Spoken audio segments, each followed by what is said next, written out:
Сәлеметсіңдер ме балалар? Бүгін ядролық қарусыз әлем атты 29 мамыр Семей полигонына 90 жыл толуына орай сторителлинг назарларыңызға ұсынамыз. 29 тамыз Қазақстан Республикасының әлемдік қоғамдастық және жаһандық антиядролық құрылыс үшін тарихи күн.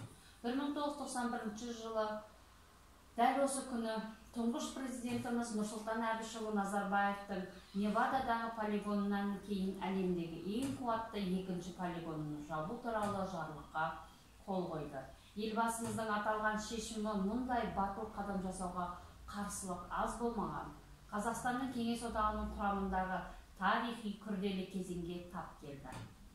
Семей ядролық полигонының жабылуы қазақ халқы 40 жыл күткен тағдыркесті шешім еді.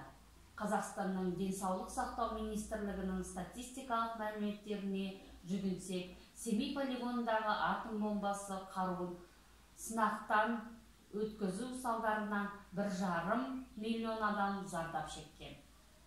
Семей қаласы мен оның төңірегінде онкологиялық аурулардың көрсеткіштері 100 мың тұрғынға шаққанда 263 мың адамды құрады, ал ұлттық көрсеткіш 184 адамды құрайды. Семей полигонының тарихына келер болса, 1949 жылы 29 тамызда Кеңес одағы алғаш ядролық қаруды сынақтан өткізді. 1949-1989 жылдар аралығында қазақтың ұлы ақыны және ойшылы Абай Құнанбайұлының туған жері саналатын қасиетті мекенде кем дегенде 456 ядролық сынақ, сонымен қатар ондаған гидроядролық және гидродинамикалық сынақтар жүргізілді. Қазақстан Республикасы дүниежүзілік тарихта жойқын ядролық полигонды жапқан және жаппай қырып жою қаруынан өз еркімен бас тартқан алғашқы мемлекет саналды. Қазақстан Республикасының тұңғыш президенті елбасымыз Нұрсұлтан Әбішұлы Назарбаевтың ядролық қарусыз ел құру мәртебесі әлемдік қоғамдастық тарапынан лайықты бағасын алды. 1994 жылдың 14 ақпанында Вашингтон қаласында Қазақстан ядролық қаруды таратпау туралы шартқа ядролық емес мемлекет ретінде қосылды. 1995 жылы Қазақстан Республикасы Біріккен Ұлттар ұйымының қарусыздану жөніндегі конференциясына бақылаушы ретінде қабылданды.